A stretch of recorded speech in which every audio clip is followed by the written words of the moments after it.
আসসালামু আলাইকুম। বাংলাদেশে অনেকগুলো বিতর্কিত বিষয় রয়েছে।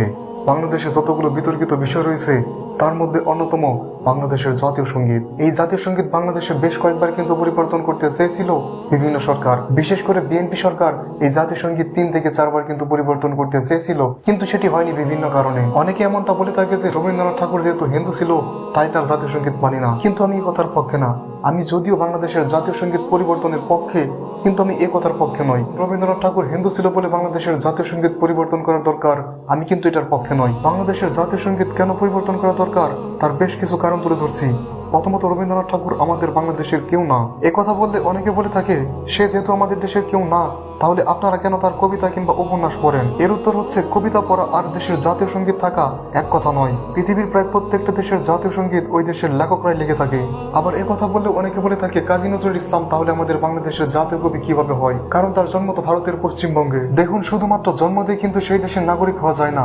ভারতের এমন অনেক ব্যক্তিবর্গ আছে যাদের জন্ম আমাদের বাংলাদেশে, যেমন সুচিত্রা, মিঠুন চক্রবর্তী, কিশোর কুমার, ঋত্বিক ঘটক, সুনীল গঙ্গোপাধ্যায়, শ্রাবন্তী নচিকেতার মতো ব্যক্তিবর্গের জন্ম কিন্তু আমাদের বাংলাদেশে। এছাড়া ভারতের বিখ্যাত গায়িকা শ্রেয়া ঘোষালের দাদার বাড়ি আমাদের বাংলাদেশে। এখন এরা বাংলাদেশে জন্মগ্রহণ করেছে বলেই আমরা কি বলবো এরা ভারতীয় নয়? মূল ব্যাপারটা হচ্ছে, মানুষ যেখানে জন্মগ্রহণ করুক না কেন, ওই মানুষটি বড় হয়ে যেখানে বসবাস করে এবং যেখানে মৃত্যুবরণ করে সে ওই স্থানের নাগরিক বলে কিন্তু বেশি পরিচিত হয়। আর এছাড়াও কাজী নজরুল ইসলামকে তার পরিবারের সম্মতিতেই আমাদের বাংলাদেশে আনা হয়।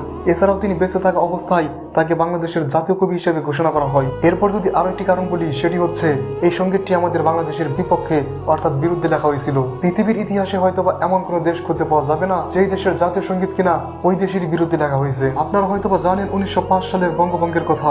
এর মাধ্যমে আমাদের বর্তমান বাংলাদেশ এবং আসাম এবং ভারতের পশ্চিমবঙ্গকে আলাদা করা হয়। এতে তখন আমাদের বাংলাদেশের মুসলিমরা খুশি হলেও কলকাতার দাদারা খুশি হননি। এর কারণ কলকাতার রাজারা আমাদের এই পূর্ববঙ্গের মানুষের কাছ থেকে ব্যাপক পরিমাণ ট্যাক্স পেত, আর এই ট্যাক্স না পেলে চলতো অস্বাভাবিক অত্যাচার, অর্থাৎ আমাদের এই পূর্ববঙ্গের মুসলমানদের প্রতি চলতো ব্যাপক অত্যাচার। এজন্য আমাদের দেশের মানুষ দুই বাংলা ভাগ হতে খুশি হয়েছিল।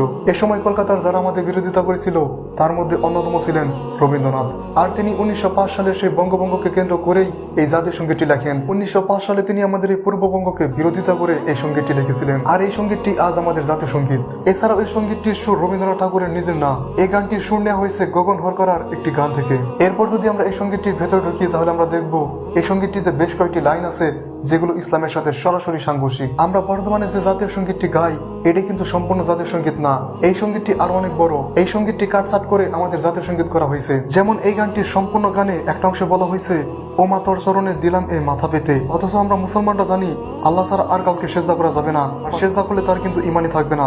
তাহলে একজন মুসলমান হয়ে আমি এই গানটি কিভাবে গাবো বলুন? এই এক এমন জাতীয় সঙ্গীত যে সঙ্গীতটির ভিতরে আমাদের দেশের নামই নেই। এরকম আরো বেশ কয়েকটি ত্রুটি রয়েছে এই জাতীয় সঙ্গীতে।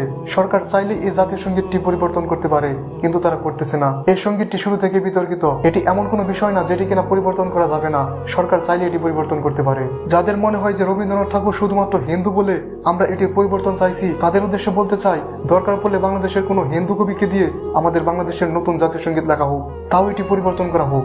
অস্ট্রেলিয়া, জার্মানি, কানাডা সহ বিভিন্ন দেশের জাতীয় সঙ্গীত পরিবর্তন হয়েছে। এছাড়া আমাদের পার্শ্ববর্তী দেশ নেপালেও কিন্তু জাতীয় সঙ্গীত পরিবর্তন হয়েছে। তাহলে আমাদের বাংলাদেশ কেন পারবে না? দেশের জনগণ চাইলে অবশ্যই পরিবর্তন করা যায়।